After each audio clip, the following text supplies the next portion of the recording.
요즘은 여기저기 의료시설도 많고 또 많은 연구가들에 의해 몸에 좋다는 여러 가지 먹거리도 많이 나와 있어 몸에 이상이 생기면 재빨리 손을 쓸 수 있지만 그렇다고 하여 반드시 환자가 줄어든 것은 아닙니다.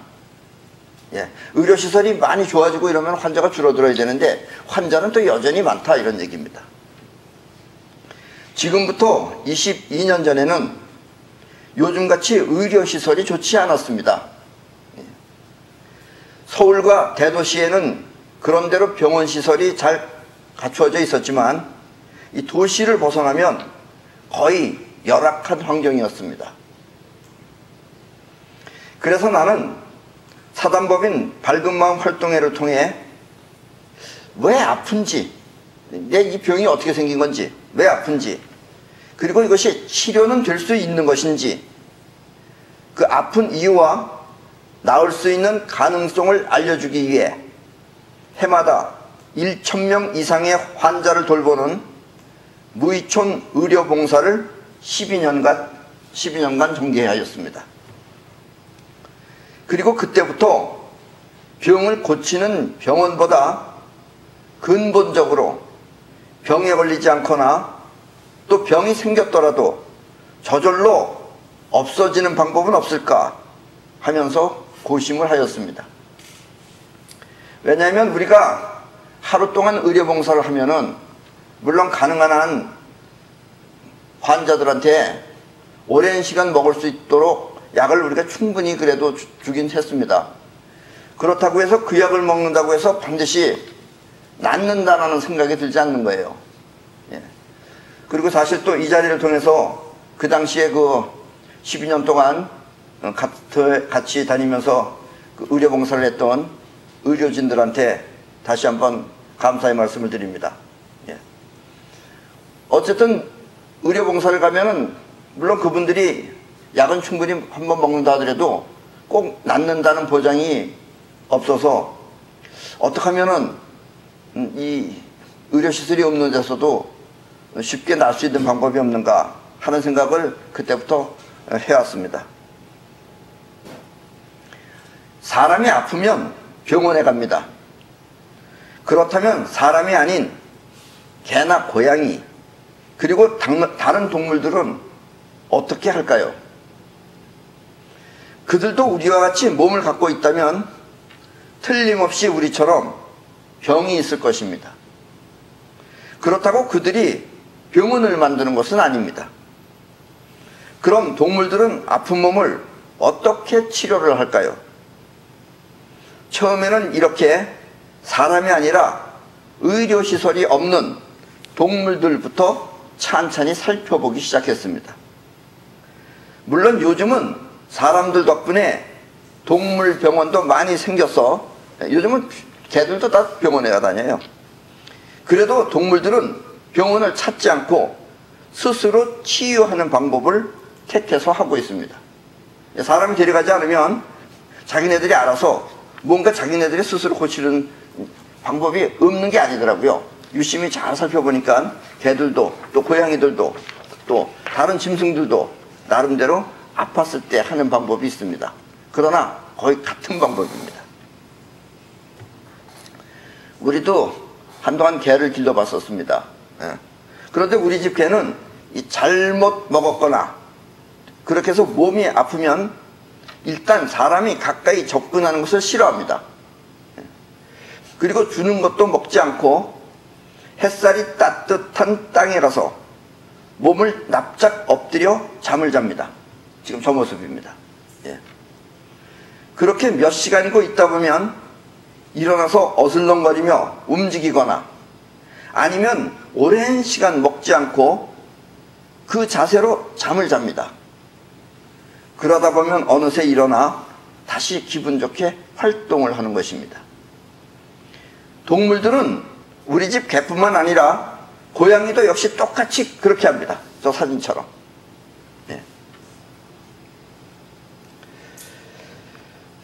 다 저런 방식으로 해요.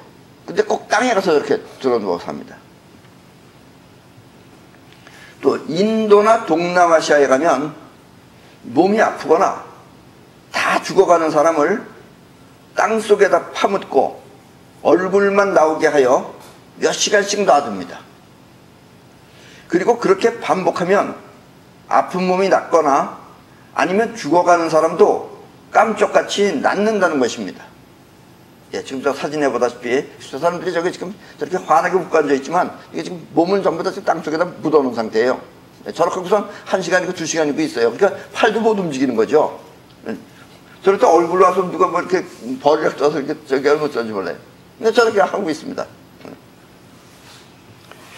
이 가까운 일본에 가면 태어나면서부터 흙으로 만든 언덕을 맨몸으로 지게 한다든지 아니면 유치원에 가서 맨발로 유치원 주변의 맨땅을 뛰어다니면서 또 진흙탕 속에서 놀게 하는 것이 있습니다.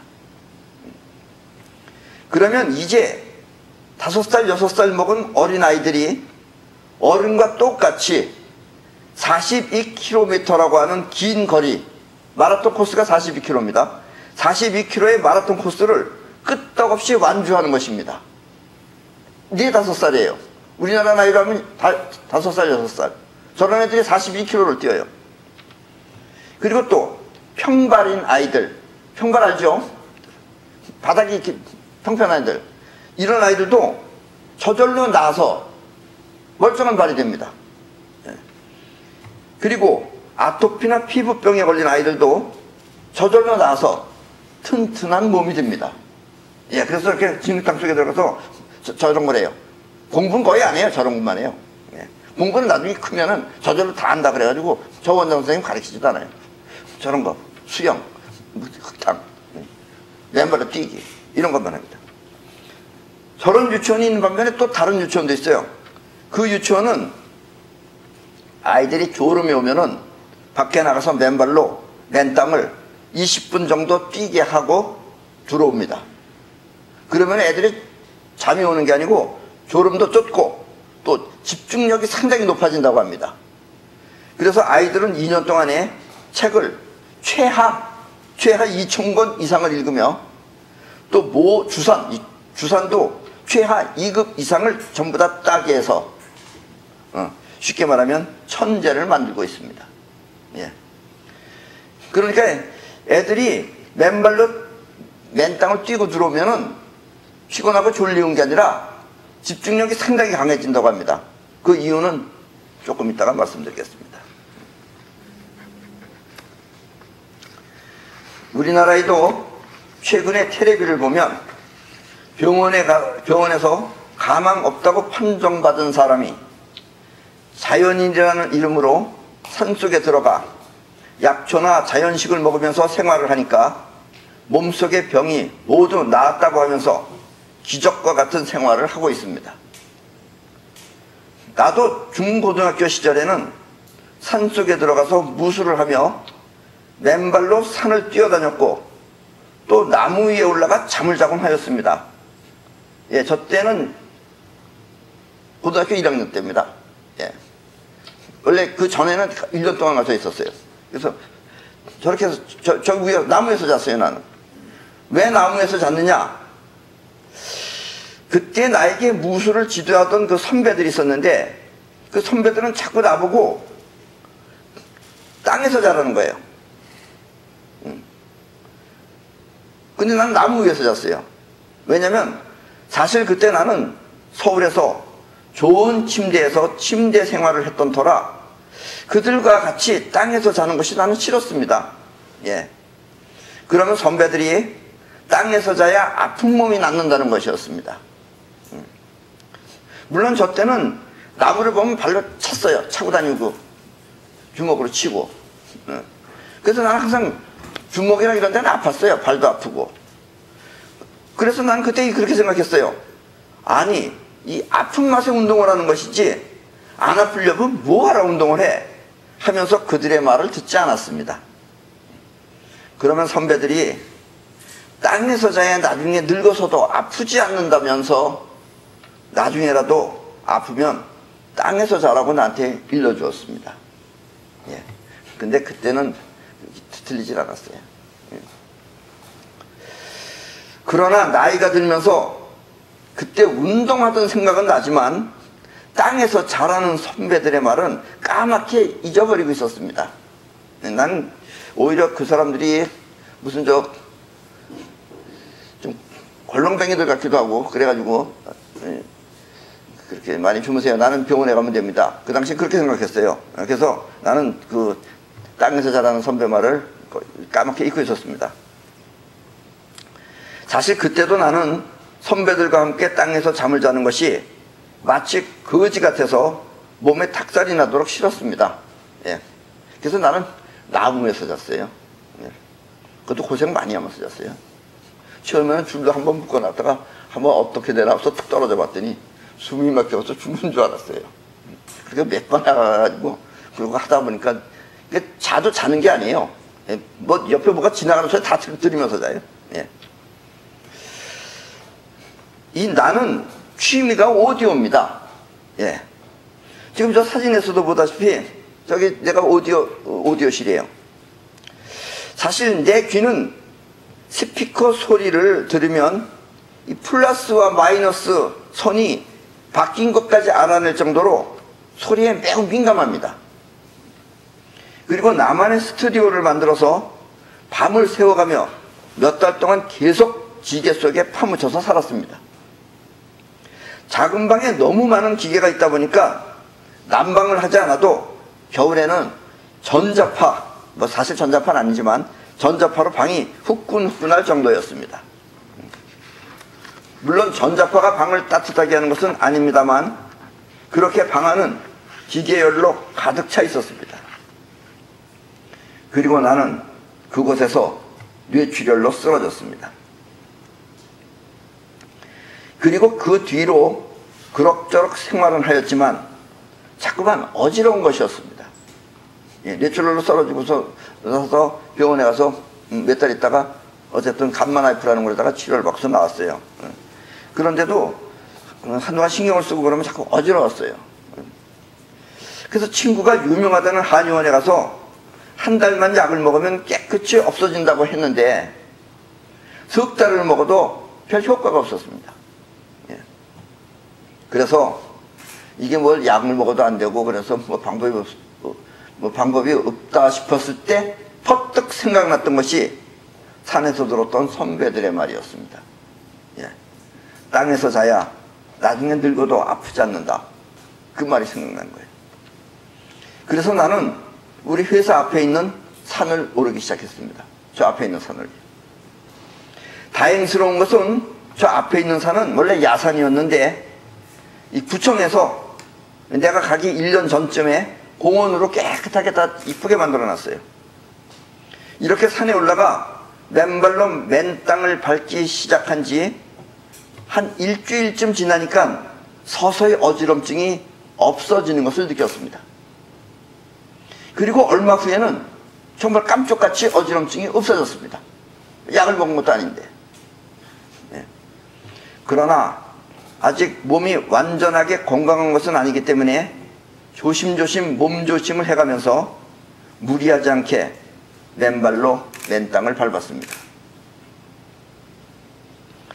그러면서 무조건 맨 땅을 밟는 것이 아니라 왜 이 어지럼증이 없어졌는지, 예.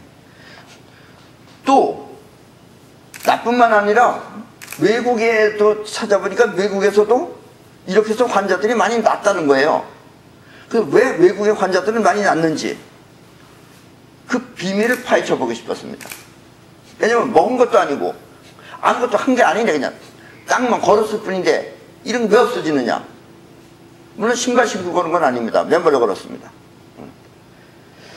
그리고 또 원래 내 성격이 이런 이유를 알지 않으면 안 되기 때문에 그때 이 땅의 비밀을 찾자. 그래서 땅의 비밀을 찾기 시작했습니다. 어렸을 때도 선배들이 그 이유를 말해주었다면 아마 나는 그때부터 했을지도 모릅니다. 예.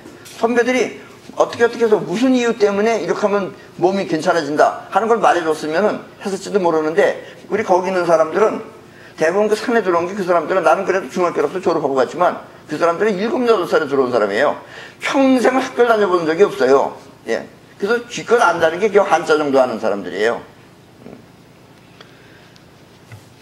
그래서 이 선배들은 자기 경험에 의한 말일 뿐 그 메커니즘을 모르기 때문에 설명을 할 수가 없었던 것입니다. 그리고 이것이 이 땅에 맨땅요법이 탄생하게 된 동기입니다. 예. 어지럼증도 없어지고 몸이 점점 회복되면서 도대체 땅속에는 뭐가 있는지를 파헤치기 시작해서 오늘날 지금 맨땅요법이라는 것이 이 세상에 탄생했고 또 지금 여러분들한테 이렇게 알려주고 있다라는 이야기입니다. 그리고 많은 사람들이 이와 같은 맨땅요법을 통해 질병으로부터 자유로워지길 바랍니다. 예. 땅이 그냥 땅이 아닙니다. 예. 대체로 모든 병의 근원은 활성산소가 그 원인이라고 합니다.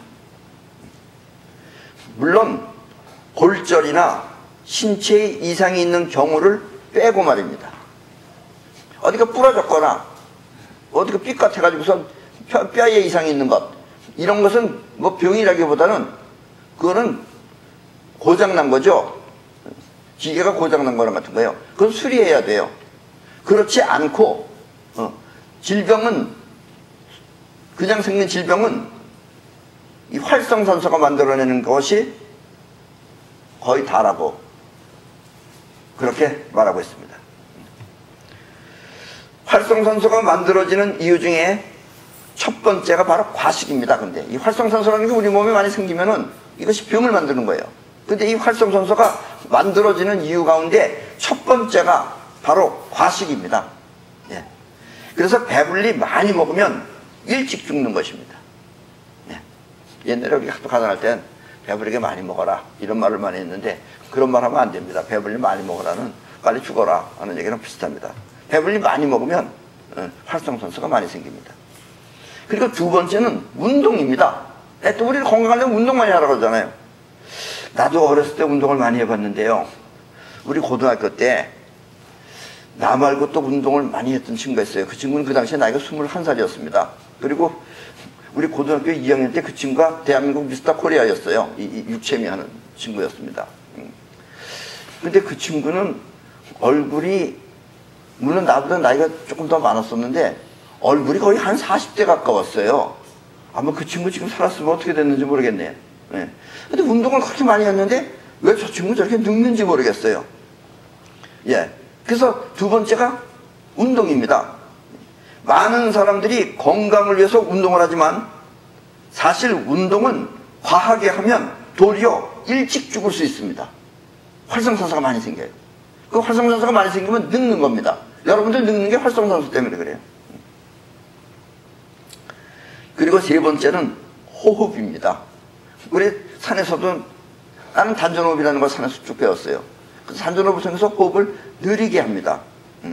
근데 이 호흡이라는 것은 아주 중요한 겁니다. 호흡이 빨라지면 활성산소가 엄청 많이 생깁니다. 쥐가 코끼리보다 일찍 죽는 이유는 호흡이 빠르기 때문입니다. 몸뚱아리가 작아서가 아니고.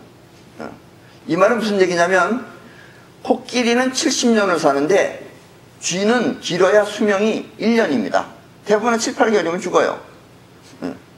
그리고 사는 동안에 쥐와 코끼리의 맥박수는 모두 약 8억 회 정도로 같습니다. 둘이서. 그러니까 코끼리도 8억 번 뛰는 거고 쥐도 8억 번 뛰는 거예요. 이 말은 쥐의 심장이 코끼리보다 약 70배 빠르게 뛴다는 뜻입니다. 이렇게 호흡이 빨라지면 활성산소가 많이 생깁니다. 물론 그 밖에도 뭐 이물질이 들어와서 뭐 어떻게 공기가 나빠서 이렇게 해서 또 활성산소가 많이 생기지만 어쨌든 일단 중요한 것은 첫 번째 많이 먹는 과식. 그래서 일본 사람들은 오래 살아요. 소식을 하기 때문에. 그 다음에 두 번째가 과다한 운동, 무리한 운동. 세 번째가 빠른 호흡. 이 세 가지가 일상적으로 우리한테 아주 중요한 것이다라는 이야기입니다. 그렇게 활성산소가 많으면 병에 걸리고 죽는다는데, 그렇다면 활성산소라는 건 과연 무엇일까요? 아주 쉽고 간단하게 설명하겠습니다. 왜냐면 뭐 어렵게 알 필요는 없으니까요. 이 활성산소라는 것은 자동차를 예를 들면 배기가스와 같은 것입니다. 배기가스는 자동차가 달리기 위한 힘을 얻기 위한 엔진이라고 하는 것에서 휘발유와 산소가 섞일 때 생깁니다. 예, 그러니까 자동차가 가는 힘은 에너지인데, 그 에너지가 어떻게 생기냐면은 엔진이라는 곳에 휘발유가 들어오고 산소가 들어와서 둘이 섞이면은 거기서 에너지가 생깁니다. 이건 자동차예요. 우리 사람도 이거랑 비슷한 겁니다. 그러니까 이른바 자동차는 휘발유와 산소가 부조화된 상태에서 발생하는 것이 배기가스입니다. 산소하고 휘발유하고 조화롭게 잘 맞으면 괜찮은데, 산소가 뭐 덜 들어갔거나 뭐 과다하게 들어갔거나 그러면 배기가스가 생기는 거예요. 활성산소 역시 우리 몸에 미토콘드리아라고 하는 곳에서 생깁니다. 이 미토콘드리아가 쉽게 말하면 엔진과 같은 거예요. 미토콘드리아는 자동차로 치면 엔진과 같은 것입니다. 처음 여러분들이 길을 걸어가면 숨이 차고 힘든 이유가 미토콘드리아가 부족하기 때문입니다. 예, 자동차하고 우리하고 다른 점은 자동차는 엔진이라는 게 정해져 있는데, 우리 몸에 미토콘드리아라는 것은 자꾸 운동을 하면 할수록 많이 생겨요. 그래서 운동이 필요한 거예요. 예, 그렇다고 너무 많이 하면 미토콘드리아가 생기는 게 아니라 활성산소가 더 많이 생긴다라는 얘기입니다. 그래서 미토콘드리아는 생기기도 했다가 없어지기도 했다 하는 겁니다. 이것이 자동차하고 좀 달라요. 그래서 여러분들이 처음 길을 걸어가면 숨이 차고 힘든 이유가 미토콘드리아가 부족하기 때문입니다. 그러나 계속해서 다니다 보면 힘들지 않게 다닐 수 있는 것이 길이 익숙해져서가 아니고 미토콘드리아가 많아졌기 때문입니다. 왜냐하면 미토콘드리아는 우리 몸에서 휘발유하고 산소가 섞여서 에너지가 되듯이 우리 몸에는 여러분들이 섭취한 영양분하고 산소가 결합해서 에너지를 만들기 때문입니다. 이런 걸 우리는 생체 에너지라고 합니다. 그러니까 여러분들이 이 몸을 움직이는 생체 에너지는 영양분하고 산소가 섞여서 미토콘드리아에서 거기서 만들어지는 것입니다. 결국 미토콘드리아가 많아졌다는 것은 에너지가 많아졌다는 뜻이기도 합니다. 그런데 호흡이 불규칙하거나 변화가 생기면 활성산소가 생깁니다. 그리고 활성산소는 자동차로 얘기하면 배기가스와 같은 겁니다. 그런 것이 우리 몸에 생긴다라는 이야기입니다. 그런데 왜 이것이 몸에 해로운가? 자, 자동차는 엔진에서 휘발유와 산소가 섞여서 에너지를 만들고, 그리고 우리가 늙으면, 자동차가 낡으면 엔진의 기능이 약해집니다. 그러면 배기가스 역시 많아집니다. 엔진이 낡아가지고 푸치치 이러면 배기가스가 많아집니다. 우리 사람은 미토콘드리아에서 영양분과 산소가 섞여서 에너지를 만듭니다. 그런데 미토콘드리아는 정해진 곳에 있는 것이 아니라 우리 몸이 활동을 해야만 생깁니다. 그래서 활동을 안 하는, 아직 누워서 시체처럼 사는 사람은 엔진의 기능이 약해져서 활성산소 역시 많아져서 빨리 늙거나 일찍 죽게 됩니다. 그래서 아무것도 안 하고 가만히 얌전하게 있는 사람은 그렇게 얌전하게 있다 그냥 가버려요. 그건 왜냐면 에너지를 안 만들기 때문에 그래요. 그래서 운동을 해줘야 되는 것이다 라는 얘기예요. 근데 우리 사람은 꼭 운동을 해야 된다 그러면 욕심을 부려요. 욕심을 부리면 안 되는 겁니다. 늙으면 허리가 굽고 다리가 가늘어지는 이유가 미토콘드리아가 줄었기 때문입니다. 그러니까 미토콘드리아는 주로 허벅지에 많이 있고 등에 많이 있습니다. 그래서 늙으면은 허벅지가 얇아지고 등이 굽는 이유가 미토콘드리아가 팍 줄어들었기 때문에 그렇습니다. 또 우리 몸에 여러 가지 질병이 생겼다는 것은 활성산소가 문제를 일으켰다는 것입니다. 저 사람이 어디가 아프다, 당뇨병 걸렸다, 무슨 병, 암에 걸렸다, 뭐 걸렸다, 그건 전부 다 활성산소가 많아졌기 때문에 저런 일이 벌어지는 겁니다. 그렇다면 활성산소라는 것이 어떻게 문제를 일으키는 것인지, 그 이유를 알 필요가 있습니다. 그리고 활성산소가 무조건 나쁜 것은 아닙니다. 활성산소가 오래 또 다 없어져도 안 돼요. 우리 몸은 한 30~40%는 있어야 됩니다. 문제는 활성산소의 숫자입니다. 숫자. 왜냐하면 우리 몸에 나쁜 것이 들어오면, 나쁜 이물질이 들어왔다 그러면은 우리 몸 안에는 백혈구가 있죠. 그 백혈구가 누구를 데리고 가느냐 하면 활성산소를 데리고 갑니다.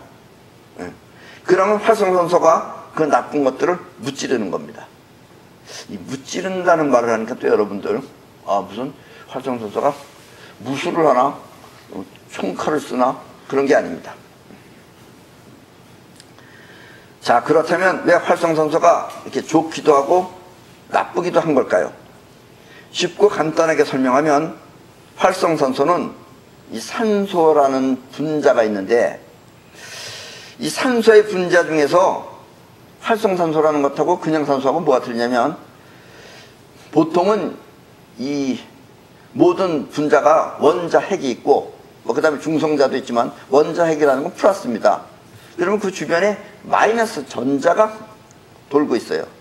그런데 이 마이너스 전자는 대부분 짝수입니다. 뭐 2개가 됐든지 4개가 됐든지 6개가 됐든지 이렇게 짝수를 해야지 그 분자가 안정을 취하는 겁니다.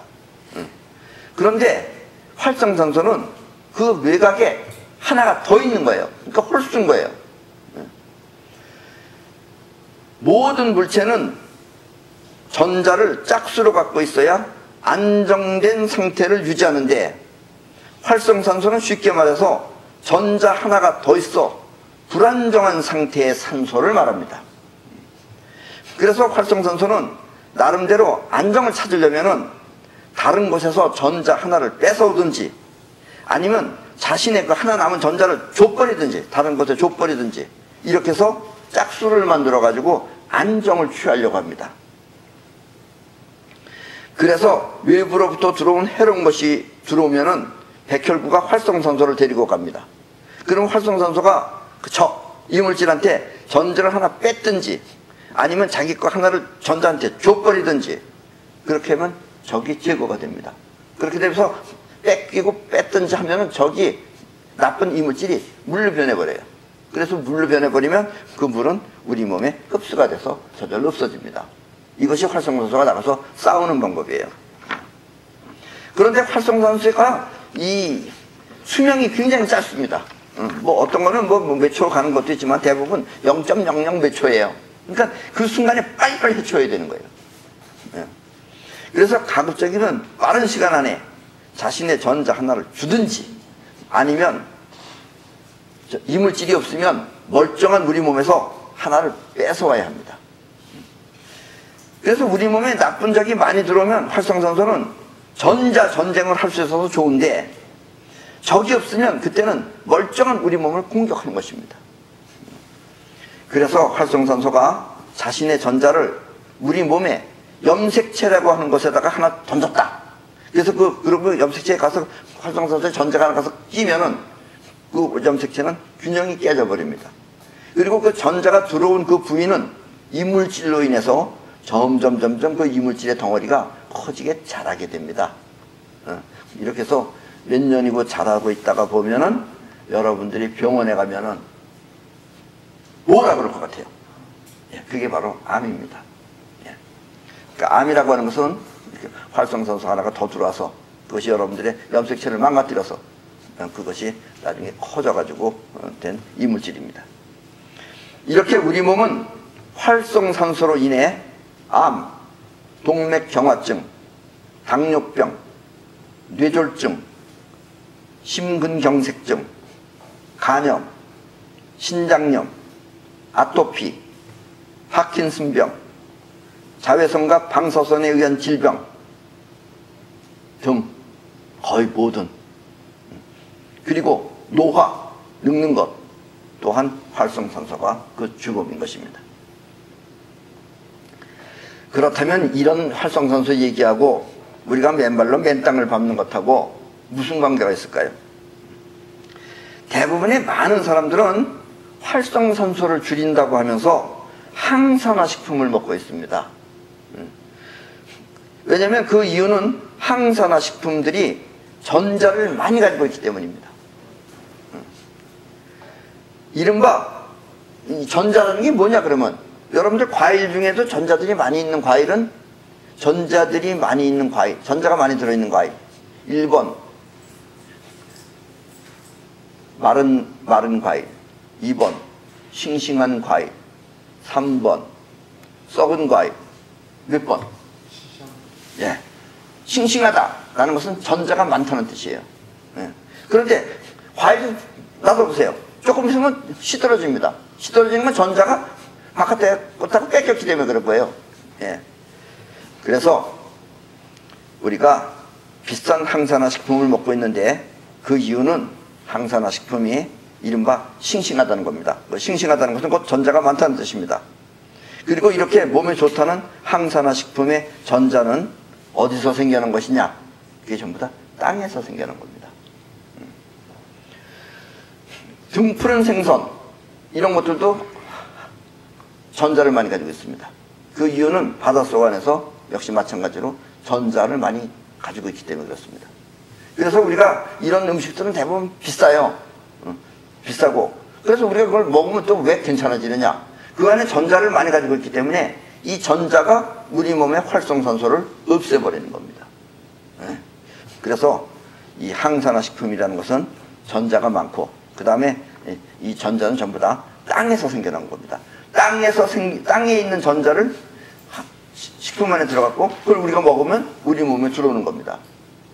그럼 자꾸 이제 땅 얘기가 나오는 거예요. 그럼 땅은 어떻게 해서 그런 게 있느냐라는 이야기입니다. 하늘에는 구름이 있습니다. 오늘 같은 날도 이렇게 비가 오는 날.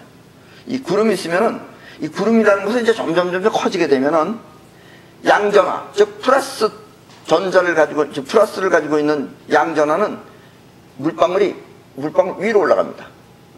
그러면 맨 밑에 있는 쪽에는 뭐가 있느냐? 마이너스 전자들만 쫙 있어요. 이런 걸 음전화라고 그래요. 그 음전화를 가진 물방울들은 이 하부에 머무릅니다. 그리고 음전화는 곧 전자입니다. 근데 하부의 음전화가 점점 많아지면 무거워지는 거예요.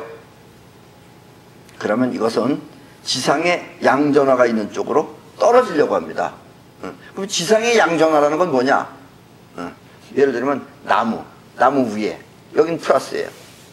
여기가 또 플러스면 그 반대쪽엔 뭐가 있겠어요? 전자가 있죠. 플러스와 마이너스는 같이 있는 겁니다. 그러니까 양전화가 플러스가 위에 있으면 밑에는 전자가 있는 거예요. 구름도 그렇고 그럼 역시 땅도 마찬가지예요. 땅바닥에는 맨 위에 건물 꼭대기 또 나무 꼭대기 여기는 플러스예요. 그러면은 건물 밑바닥은 또 뭐가 있겠어요? 그걸 잘 모르겠는데요. 이렇게 말하면 안 돼요. 이 답답하신 분들은 설명을 해야 되는 자 구름이 여기 있다. 이게 구름이다.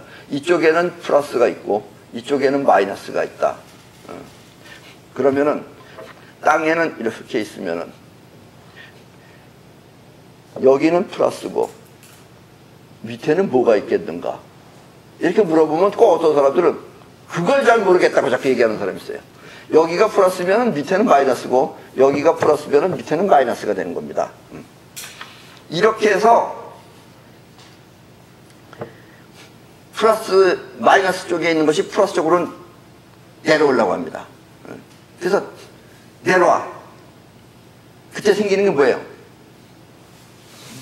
예, 마이너스 전자가 땅 위에 있는 플러스 쪽으로 내려오면은 눈으로 보면 한 번에 내려온 것 같지만 이게 여러 개가 팍 부딪혀가 온 거예요. 그걸 번개라 그럽니다. 그리고 그때 소리도 나죠. 소리는 뭐라 그래요? 천둥이라 그러는 겁니다. 이걸 주의 깊게 들으셔야 됩니다. 왜냐하면 이 천둥 번개가 우리들을 살려주는데 아주 많은 역할을 하기 때문에 그렇습니다. 자, 그래서 주로 나무나 키가 큰 건물 등 뾰족한 곳은 음전화가 떨어지기 좋은 장소입니다. 그리고 음전화가 떨어질 때 내는 빛 에너지가 곧 번개입니다. 이렇게 구름 속의 전자는 번개를 통해서 땅 속으로 들어오는 것입니다. 그래서 항산화 식품 등은 땅으로부터 전자를 흡수할 수 있었던 것입니다. 여러분들 인삼이나 이런 것도 몸에 좋다는 것은 그 안에 전자를 많이 포함하고 있기 때문에 그렇습니다. 그렇다면 우리 몸에 절대적으로 필요한 것은 바로 전자입니다. 예, 항산화 식품이 필요한 게 아니라 전자가 필요한 겁니다. 그런데 우리 몸은 언제나 피가 흐르고 있습니다. 살아있는 사람 다 피가 흐르고 있죠. 죽어있는 사람은 안 흐르지만 살아있는 사람은 피가 흐릅니다.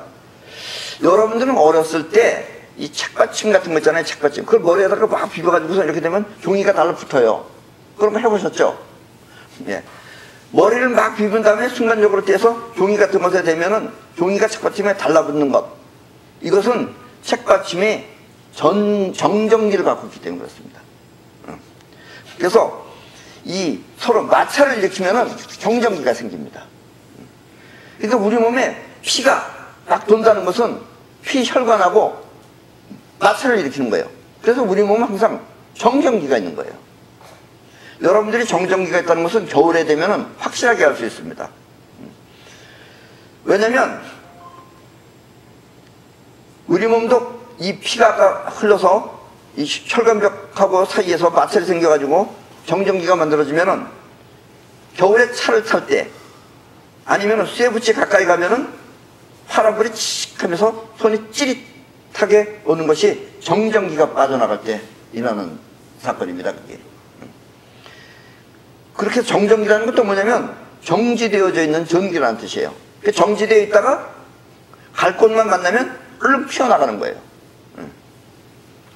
그리고 우리 몸 안의 정전기는 전기가 통할 수 있는 대상을 만나면 순간적으로 빠져나갑니다.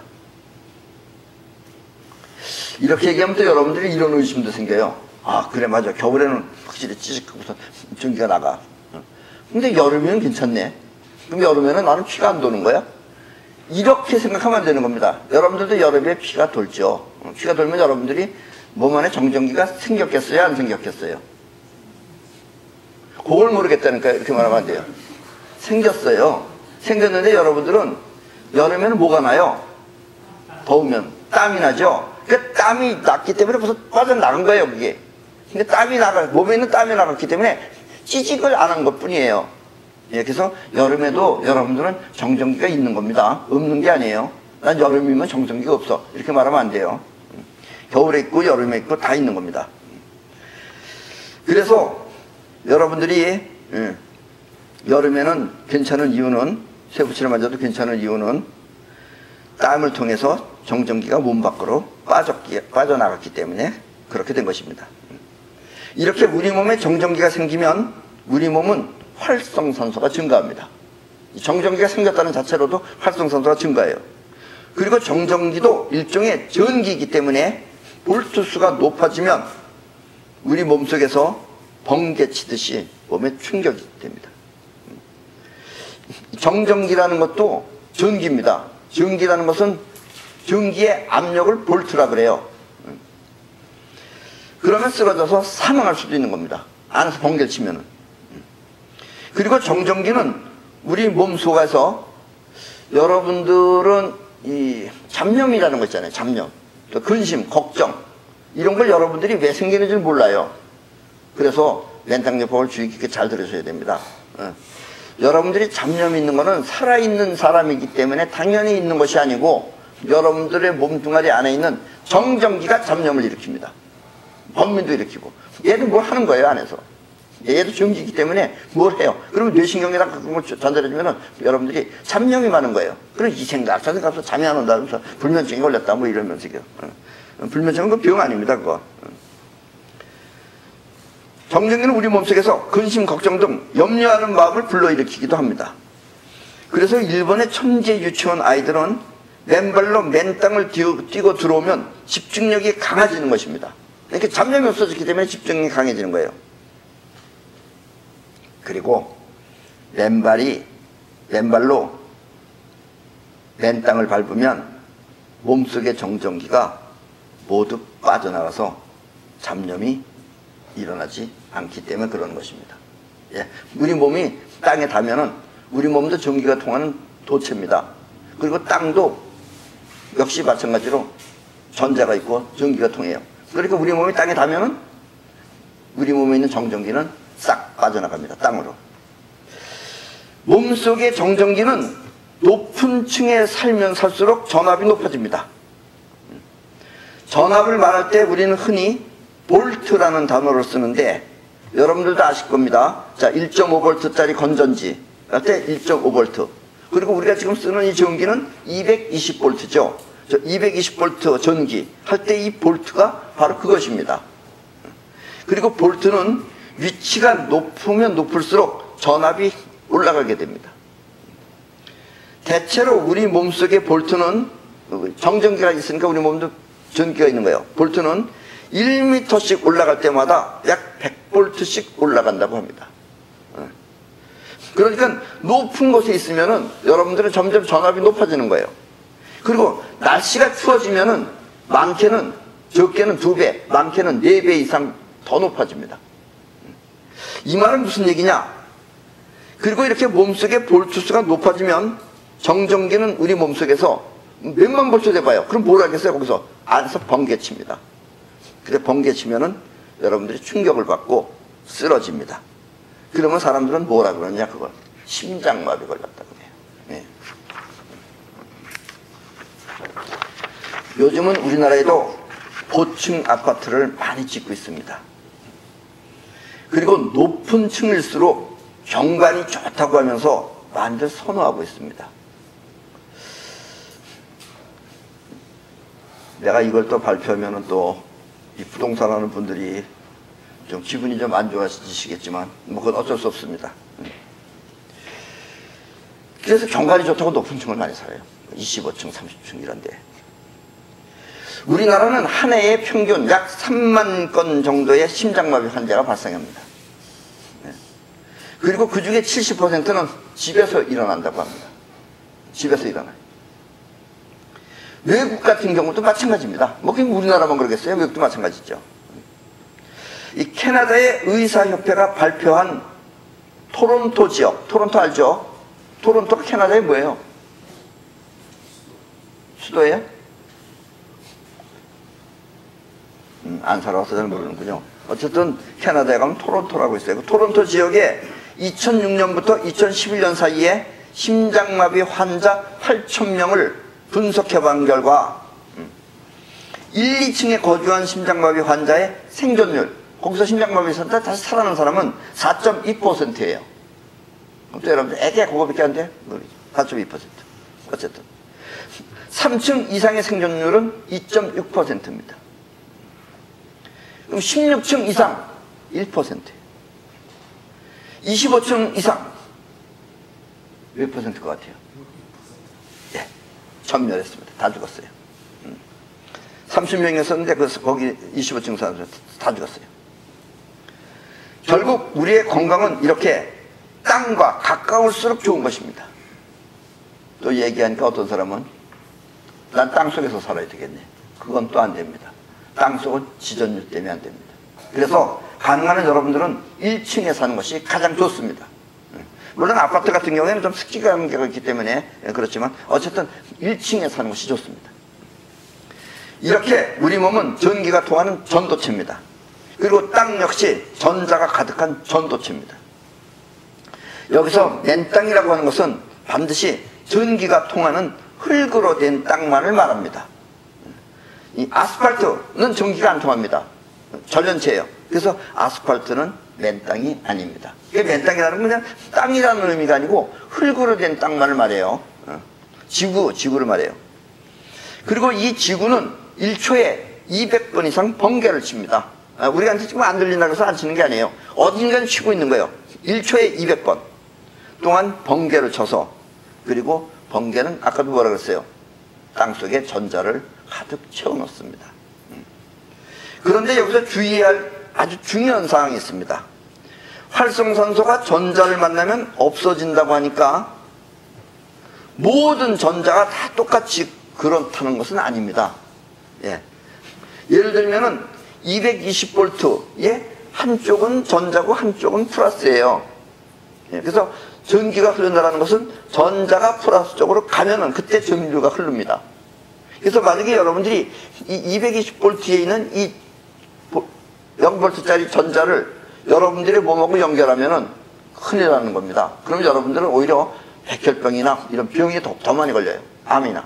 그러니까 절대로 이렇게 전자라고 해서 똑같은 것이 아니다라는 이야기입니다. 그래서 220V에 사용하는 전자는 절대로 안 됩니다. 그리고 이 220V 전자는 여러분들이 저 전신대 가면 그 시꺼먼 통이 있어요. 거기서 던져주는 거예요, 이거를. 그래서 220V가 저쪽 플러스 쪽으로 가서 전류가 흐르게 되는 것입니다. 그리고 전기 콘센트에 있는 어스 단자의 전자도 가능하면 사용을 안 하는 것이 좋습니다. 그래서 우리 몸을 지켜주는 전자는, 우리 몸을 지켜주는 진짜 전자는, 우리 몸한테 이득이 되는 전자는 단 2개만 있습니다. 그건 뭐냐면 땅속에, 맨 땅속에 있는 전자거나 아니면 숲속의 음이온만을 말하는 것입니다. 그러니까 땅속에 있는 전자와 숲속에 있는 음이온 외의 모든 전자는 전부 다 안 사용하는 것이 좋다라는 이야기입니다. 그래서 나는 이와 같은 자연의 순수한 전자를 자연전자라고 부릅니다. 그래서 우리 여기서는 이런 땅속에 있는 전자와 그 다음에 음이온, 음이온은 폭포수 밑에 가면 많습니다. 왜냐하면 물이 부서질 때 생겨요. 이 음이온은 순수한 자연전자입니다. 그리고 자연전자만이 우리 몸한테 영양이 되고 피가 되고 살이 된다라는 이야기입니다. 자유전자는 땅속에 있는 전자와 물이 부서질 때 발생하는 음이온뿐입니다. 그래서 음이온은 폭포수 밑이 가장 많습니다. 그러면 여러분들이 우리 집에 가면 전자제품 안에 음이온 나오는 거 있는데, 그것도 음이온은 나옵니다만은 동시에 전자파도 나옵니다. 그래서 화학이 만들어내는 제품은 그냥 일반 자유전자입니다. 그건 좋지 않습니다. 그래서 여러분들은 반드시 자연전자만을 사용하도록 하시는 게 좋습니다. 결국 맨땅요법의 핵심은 우리 몸을 땅하고 접촉해서 몸속의 정전기나 전자파를 제거하고, 전자파도 없어집니다. 그리고 활성산소를 줄이는 것입니다. 그리고 땅속의 자연전자는 암세포도 죽일 수 있다고 합니다. 강하게 들어가면 암세포도 죽여버린다고 합니다. 그래서 요즘부터 외국에서는 이런 걸 기계로 만들려고도 지금 하고들 있어요. 그래서 암에 걸린 사람도 땅과 함께 있다 보면 저절로 병이 없어지는 것입니다. 그래서 자연인이라 그래서 산에 가서 살았더니 암사기라 그래서 병원에서 이제 곧 죽는다 그랬는데 가니까 또 살아났더라. 이런 얘기가 전부 다 자연전자의 위대성입니다. 물론 죽고 사는 문제는 반드시 활성산소 때문만은 아닙니다. 그것은 살겠다는 의지가 있어야 됩니다. 그래서 살겠다는 마음가짐만 되어 있으면, 여러분들이 그런 마음 상태만 되어 있으면, 이것은 파동요법이라고도 하고 또 행동감흥요법이라고도 합니다. 이거는 나중에 여러분들이 다른 행동감흥요법이라는 강의를 참고해서 들어보시면 됩니다. 이렇게 마음 준비만 되어 있으면 그 다음 물리적인 문제는 모두 땅이 해결해 줍니다. 그리고 맨땅요법은 우리 몸의 면역력을 엄청 강하게 만들어 줍니다. 나는 매년 한 번씩 전에 뇌출혈을 일으켰기 때문에 뇌출혈로 인한 정기 점검을 받으러 갔었습니다. 병원에. 그리고 어지러워서 맨땅요법을 시작한 지 1년째 되던 해 병원에 가니까 그 당시에 우리 담당 의사 선생님이 이제 더 이상 검정을 받을 필요가 없다고 하면서 그 뒤로는 지금까지 가지 않았습니다. 5년 이상 됐어요. 또 감기라는 것은 우리 몸에 이 기후가 바뀌면은, 체온이 바뀌면은 감기에 걸리는데, 그래서 급격히 체온이 변하면 찾아오는 현상인데 3년이 지난 후부터는 전혀 걸리지가 않습니다. 1, 2년째는 감기는 아니지만 콧물이 나오긴 했어요. 콧물이 아침에 조금 나오다가 없어졌어요. 그런데 한 3년이 지나고 나서부터는 아예 그런 것도 없어졌습니다. 그것은 우리 몸의 면역력이 강해졌기 때문입니다. 그래서 여러분들도 맨땅요법을 하시면 감기조차도 잘 걸리지 않게 될 것입니다. 처음에 땅을 밟으면 발바닥이 아플 수도 있습니다. 그러나 맨땅요법을 꾸준히 하면 발바닥은 전혀 아프지 않습니다. 저 사진을 보십시오. 저거는 어디선가 이제 만드는 거죠. 이렇게 조그만 자갈 같은 거 쭉 뿌려놓고 저기 올라가면 어떤 사람은 굉장히 아파요. 우리도 맨 처음엔 아팠어요, 사실. 그런데 지금 저기서 뛰어다녀도 아무렇지도 않습니다. 그것은 발바닥에 굳은 살이 박혀서 안 아픈 게 아니고 발바닥에도 수많은 경혈이라는 것이 있습니다. 이 경혈이 모두 정상적으로 활동을 하기 때문에 우리는 안 아픈 겁니다. 그리고 우리 몸의 모든 신체 기관은 전부 다 손바닥으로도 연결되어 있지만 발바닥으로도 연결되어 있어요. 그래서 그 부분을 다루는 것들이 이제 지압이나 이런 것들입니다. 그런데 이렇게 경혈이 모두 정상적으로 되면 발바닥이 아플 리가 없어요. 그래서 만약에 발바닥이 아픈 사람은 그 이유가 발바닥에 있는 경혈과 그 연결된 신체 부위가 정상이 아니기 때문에 아픈 겁니다. 그리고 이렇게 계속해서 해주다 보면은 저절로 없어집니다. 또 맨발로 땅을 걸으면은 이 종아리의 혈액 순환이 왕성해집니다. 여러분들은 우리 종아리를 뭐라 그래요? 종아리가 제2의 심장입니다. 그래서 여러분들이 이 심장이 몸 위에 있잖아요. 그러니까 얘가 여기 있는 힘 가지고는 밑에까지 전부 다 컨트롤을 못하는 거예요. 힘이 딸려가지고. 그러니까 많이 걷다 보면은 또 우리가 걷는 그 고양이 걸음법 같은 거 있어요. 그걸 걷다 보면 종아리가 탄탄해집니다. 그러면 이쪽에서 다시 심장처럼 뿜 올려주는 거예요. 이렇게 해서 뿜 올려주면은 발바닥이 땅에 닿으면은 딱딱해진다고 생각하는데 그건 뭐 무술하는 사람이 딱딱해지는 거고 오히려 더 발바닥도 부드럽고 그리고 건강한 발이 됩니다. 그래서 우리 발바닥 만져보세요. 딱딱한가? 안 딱딱해요. 여러분들 발바닥은 어쩌면 더 야들야들할지도 몰라요. 아무리 좋은 것도 좋다고 해서 무리를 하면 병이 된다고 합니다. 그렇죠? 운동도 많이 좋다 해서 많이 하면은 아까도 그랬잖아요. 일찍 죽는다고. 무리하면 안 되지만 그렇지 않은 것이 있다면 그건 바로 맨땅요법입니다. 맨땅요법은 하면 할수록 좋은 겁니다. 왜냐면 정전기 빠져나가지, 전자포 빠져나가지, 그리고 활성산소 받아들여오지. 활성산소 제거하는 것은 전자가 들어온다 그래서 무조건 많이 들어오지 않아요. 그건 우리 몸에 필요한 만큼만 합니다. 저절로 조절이 돼요. 이게 자연 조절 기능이에요. 그래서 더 이상은 들어오지 않아요. 우리 몸이 거절을 해버려요.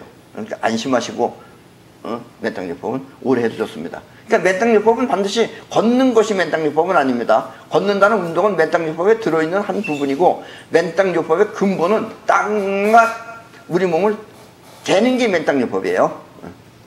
물론 걷는 따위의 운동이 있긴 하지만 그것은 운동일 뿐 맨땅요법 그 자체는 아닙니다. 여기서 말하는 맨땅요법은 우리 몸을 땅과 접지시킨 상태만을 말하는 것입니다. 그래서 나는 맨땅요법의 효과를 확실하게 안 뒤로 맨땅요법에 이런 게 있다. 근데 날마다 바깥에 나가서 한다. 이거 힘들잖아요. 그래서 이것을 실내에서도 할 수 있도록 카이스트 출신의 연구진들과 함께 집중적으로 연구를 했습니다. 그리고 눈에 보이지 않는 파동의 세계와 그 다음에 소립자의 세계에 대해서 많은 것을 알게 되었습니다. 땅 덕분에. 맨땅요법도 여러 가지 테스트를 거쳐서 심도 있게 연구한 결과 이 땅의 높이, 또 습도와 땅과의 관계, 그리고 황토라는 게 있어요. 우리나라는 황토, 그리고 바닷물 등 서로 다른 갖가지 효과가 있다는 것을 알았습니다. 다 똑같은 게 아니에요. 물론 기본은 우리 몸에 땅이 닿는 것과 그리고 꾸준히 하는 겁니다. 이거는 어떻게 효과가 좋은 사람은 하루 만에 보기도 해요. 그러나 이건 치료가 아니에요. 치료하듯이 하는 것이 아니기 때문에 꾸준히 하다 보면은 어쨌든 몸 안에 있는 모든 질병은 서서히 전부 다 없어집니다. 바로 내가 옛날에 의료봉사할 때 찾았던 게 바로 이런 거예요. 그 시골 분들이 날마다 어떻게 병원에 다니겠어요. 그래서 하다 보면 저절로 없어지는 방법이 있는데 그걸 찾았던 겁니다. 물론 기본은 우리 몸이 땅에 닿는 것과 그리고 꾸준히 하는 것입니다. 문제는 꾸준히 하는 것이 어려움이라면 어려움입니다. 그래서 실내에서도 할 수 있게끔 하는 그 효과를 이제부터 말씀드리겠습니다. 이 여러 가지 맨땅요법이 있다 이거예요. 그러니까 황토에 사는 맨땅요법, 그냥 땅에 사는 맨땅요법, 산 위에 사는 맨땅요법, 또 비 온 날 맨땅요법, 바닷가 맨땅요법. 그 효과가 다 서로 틀립니다. 우리 지구상의 땅 가운데 10%는 황토입니다. 이 전체 지구 덩어리 가운데 10%가 황토예요. 그런데 선택받은 건지 아닌 건지는 잘 모르겠습니다만은 우리 대한민국의 땅은 우리 대한민국만, 딴 나라 빼놓고 대한민국만 전체 땅 가운데 40%가 오는 황토입니다. 황토는 엄청 좋은 겁니다. 황토는 특별한 성능을 갖고 있지만 오늘은 그 특별한 성능에 대해서는 말하지 않겠습니다. 왜냐하면 황토는 분자 구조가 육각형입니다. 그 부분은 오늘 빼겠습니다. 그리고 여기서는 일단 여러분이 알기 쉽게 한 가지만 말씀드리겠습니다. 왜냐하면 황토는 먼 적외선을 뿜어댑니다. 그래서 활성산소 제거율도 높고 우리 몸에 먼 적외선을 뿜어대기 때문에 우리 몸에 활성산소 제거율도 높고 또 피부 깊숙이 파고드는 특성이 있어서 황토 위에서 맨땅요법을 하면 아무리 걸어도 피곤하지가 않습니다. 걸으면 피곤해야 되는데 걸으면 걸을수록 안 피곤한 게 황토입니다. 그런 효과가 있다 이런 얘기입니다. 그래서 물론 그냥 땅에서 맨땅요법을 하지만 그래도 가까운 곳에 황토길이 있으면 그 황토길을 걷기를 권해드립니다. 또 다른 특별한 맨땅요법이 있다면 그것은 바닷물이 있는 해변을 걷는 것입니다. 해변이라고 해서 모래를 걷는 게 아니에요. 그 물이 있는 쪽을 걸어야 됩니다. 물이 발에 닿아야 되는 거예요. 해변을 걷는 것입니다. 왜냐? 이 산 위에, 쉽게 표현을 해서 산 위에는, 예를 들면 산 위에는 땅 안에 전자가 1개가 들어있다면 바닷물 속에는 전자가 5,000개나 들어있습니다. 5,000배가 더 많다 이런 얘기입니다. 그래서 이 바다에서 하게 되면 전자가 엄청 더 많은 거예요. 우리나라는 삼면이 바다이긴 하지만 그 내륙 지방에는 땅이 많지 이 바다를 보려면 바깥으로 나가야 됩니다. 그런데 일본은 오히려 바다가 많은 것입니다. 그래서 나는 한 2년 동안 내가 해본 다음에 일본에 가서 일본 사람들한테 맨땅요법을 가르쳤습니다. 그랬더니 그들은 해변을 하루에 1시간 정도 걷는다고 했는데 그렇게 3개월 정도 하고 나니까 우리가 한국에서 한 맨땅요법 1년 이상 한 우리보다 그들이 안색이 더 반짝반짝거리면서 좋아 보이고 그리고 그들의 말에 의할 것 같으면 체중도 빠지고 그리고 머리숱 즉 대머리처럼 머리가 까졌는데 머리숱이 많아졌다고 하면서 굉장히 고마워했습니다. 지금 사진에 보시는 저 모습입니다. 네. 저렇게 머리숱이 저렇게 빠졌다가 머리가 저렇게 생긴 거예요. 불과 몇 개월 사이에. 네. 그래서 일본 사람들이 굉장히 좋다고 하면서 지금 많이들 선호하고 있습니다. 우리 몸의 병 가운데 90% 이상은 활성산소 때문에 생긴다고 합니다. 그리고 현대인들 중에는 불면증 등 불면증 이런 병 아닌 병도 많이 있습니다. 그리고 그 원인은 물론 성격 따위의 심리적인 문제도 있지만 대부분은 정전기와 전자파 그리고 활성산소 때문에 생깁니다. 그래서 우리 연구진들은 실내에서도 맨땅요법을 하여 보다 건강한 생활을 할 수 있도록 부단한 노력을 하였습니다. 그리고 우리가 한 연구는 일단 해로운 것은 100% 차단하고 그리고 가장 좋은 것만 택해서 여러 가지 실험을 거쳐 현재 거의 완벽한 맨땅용품을 개발하였습니다. 물론 우리 용품이 아주 고가품은 아닙니다. 그렇게 좋게 만들지 않았지만 그래도 가장 우수한 걸 선택해서 만들었습니다. 그래서 물론 이 제품을 만든 까닭은 먼저 우리 자신이 쓰기 위해서 만든 겁니다. 우리가 이왕이면 또 좋게 만들다 보니까 자신들이 사용하기 위해서 만들었습니다. 그리고 이렇게 우리가 건강해졌습니다. 그래서 우리가 건강하듯이 여러분들한테도 이 건강을 나누어 드리려고 우리는 이 제품을 상품화하였습니다. 그래서 지금 현재 여러분들이 인터넷 같은 곳에 육각나라라고 하는 회사를 설립해서 우리가 맨땅용품을 보급하고 있는데 여러분들이 육각나라라고 하는 곳을 쳐서 들어가 보시면 우리가 만든 제품들이 있습니다. 물론 여기는 신발들도 있는데 신발 같은 것은 우리가 만든 것이 아니고 그 신발에다가 땅과 접지를 했을 때 자연 전자가 들어오거나 여러분들의 정전기나 전자파가 빠져나가는데 보다 더 유리하도록 우리가 만든 제품들입니다. 그것을 사용하시면 여러분들도 실내에서도 맨땅요법을 할 수 있습니다. 실내에서 하는 맨땅요법은 일단 땅하고 연결이 되어져 있어야 됩니다. 그렇죠? 이 전기 제품은 접지봉이라고 하는 것을 땅속 70cm 정도 되는 것을 묻어서 사용하는데 맨땅요법은 이렇게 해서는 절대 안 됩니다. 왜냐? 우리는 접지봉 대신 전자가 잘 흐를 수 있도록 전도율이 아주 높은 접지판을 만들어서 우리가 사용합니다. 그리고 접지판은 접지봉과 달라서 수명이 영구적입니다. 근데 사람들은 이제 이 전류가 흐르는 건 줄 알아요. 전류하고 전자하고는 틀리는 겁니다. 전류가 흐르는 건 줄 알고 어떤 사람들은 그 수도꼭지다 이런 데다가도 연결하는데 절대로 그렇게 하면 안 되는 겁니다. 왜 안 되느냐? 또 잘못 생각하면 전류만 흐르면 된다 그래서 철사하고 하면 되는 줄 알아요. 그럼 철사 같은 것은 녹이 씁니다. 녹이 쓰면 전자가 올라오질 못해요.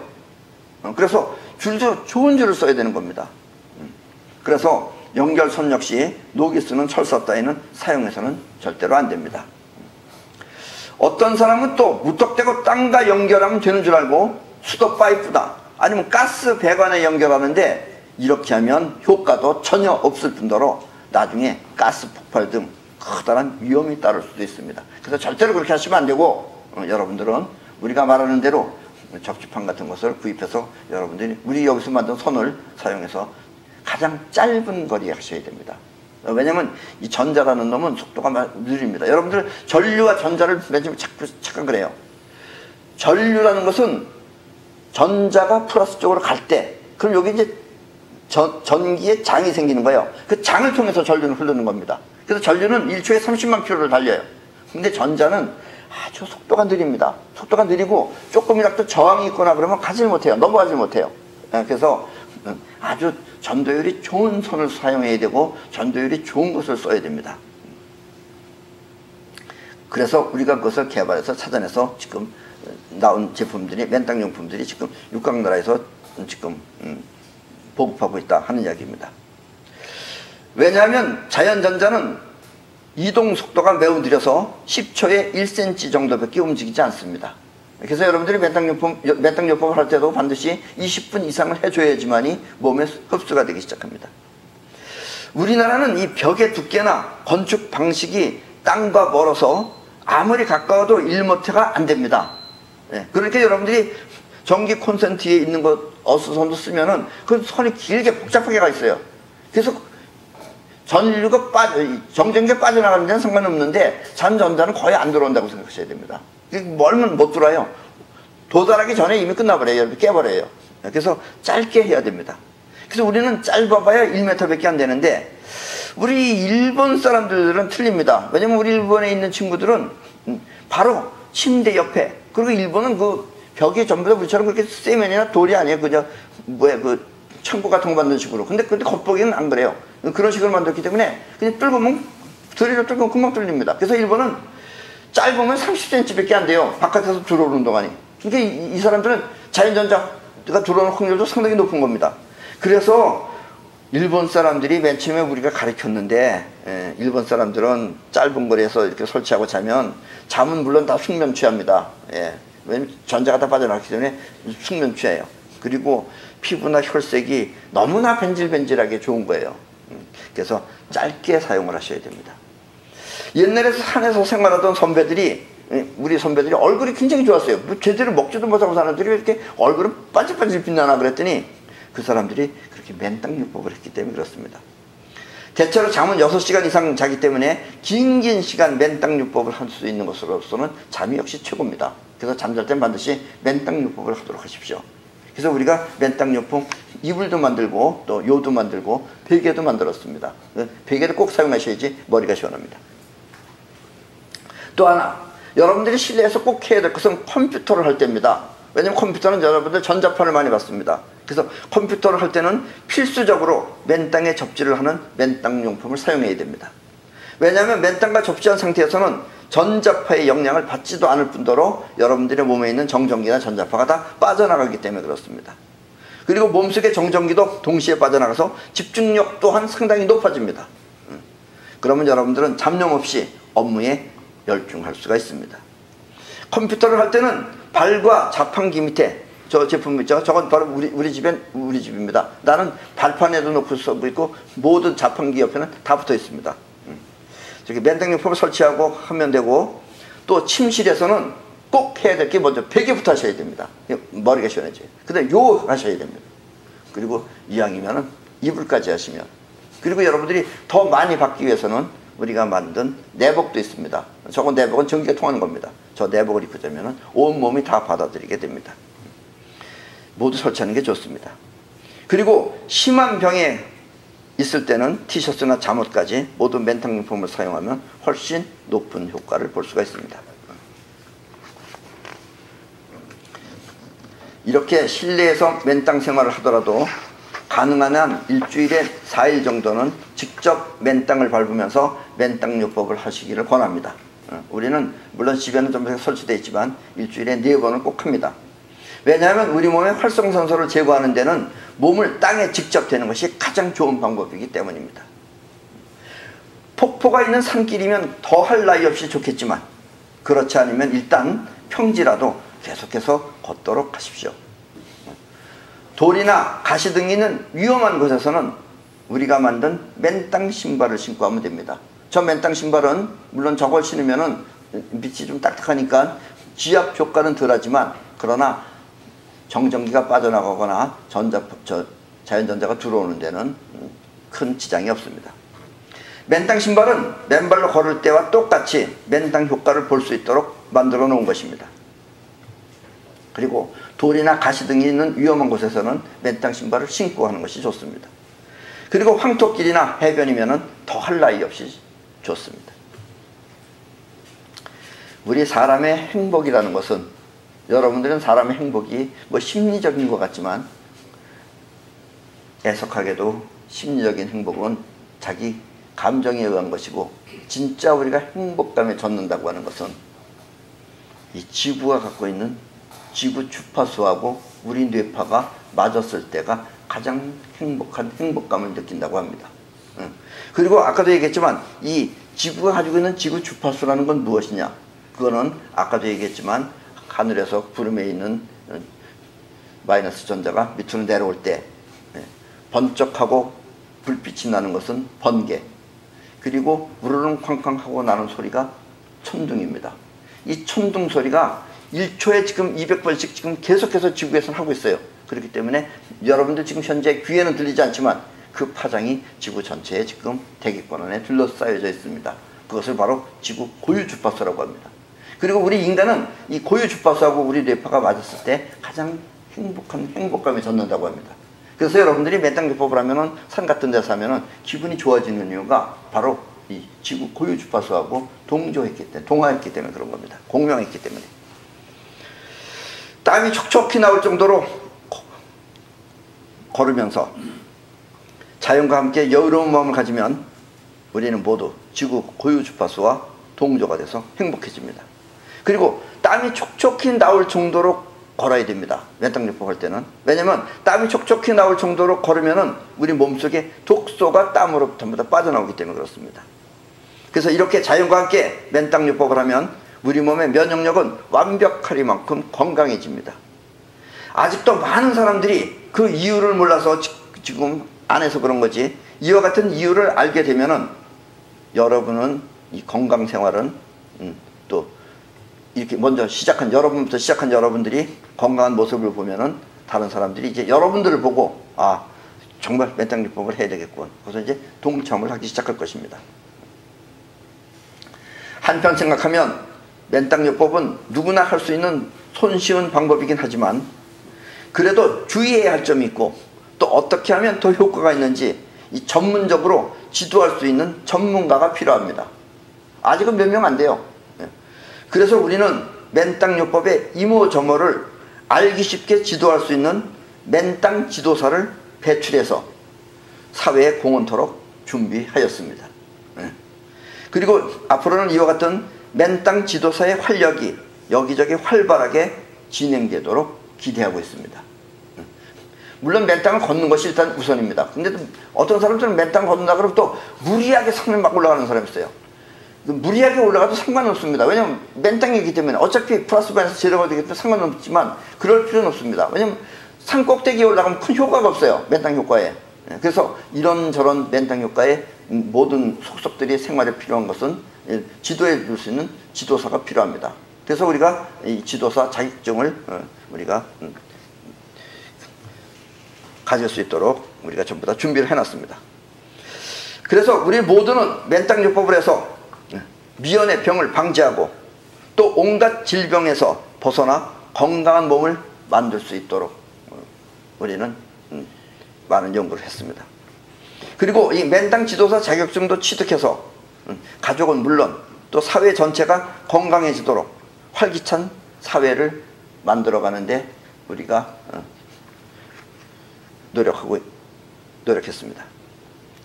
자, 그럼 이제부터 여러분들도 모두 맨땅요법을 통해서 항상 즐겁고 그리고 건강한 생활을 하도록 하십시오. 그리고 여러분 주변에 있는 많은 분들한테도 맨땅요법은 굳이 돈 들어가는 것이 아닙니다. 맨땅용품은 뭐 구입하는 데 좀 돈이 들어가지만 여러분들이 어디나 땅만 있으면 밟으면 됩니다. 그리고 비가 오는 날, 습기가 있는 날은 효과가 더 좋습니다. 사실은. 왜냐면 전자가 더 많이 들어옵니다. 그렇다고 해서 또 번개 치는 날 맨발로 어디 다니다가 잘못하면 번개 맞을 수도 있으니까 그런 걸 하지 마시고, 또 맨땅용품도 사용을 하시되 집에서 사용하시되 굳이 실내에는 우리나라는 거의 그 번개가 실내까지 들어오지 않습니다. 그러나 정위험하실 때는 그것을 스위치를 달아서 꺼두시면 됩니다. 그래서 여러분들이 실내에서도 맨땅요법을 하고 그 다음에 항상 이렇게 일주일에 4번 정도 나가서 1시간 반 정도만 하시면 됩니다. 물론 몸이 좀 뭐 질병이 있는 분들은 더 하셔야 됩니다. 더 하시면은. 그리고 마음 안에서는 병을 너무 붙잡고 앉아 있으면 안 됩니다. 병을 걱정하게 되면은 병이 걸렸다. 그래서 병을 걱정하면은 걱정이 병을 점점 더 크게 만들어냅니다. 그건 우리 마음의 법칙입니다. 그래서 그냥 그렇다고 또 너무 무관심하게 하지도 말고 잘 없어진다라는 그런 마음을 갖고 여러분들이 생활하시면은 여러분들은 전부 다 건강하게 걸리지도 않을 뿐더러 있는 병도 없어지는 그런 효과를 보실 수가 있다고 생각합니다. 그럼 오늘 강의는 이걸 끝내겠습니다.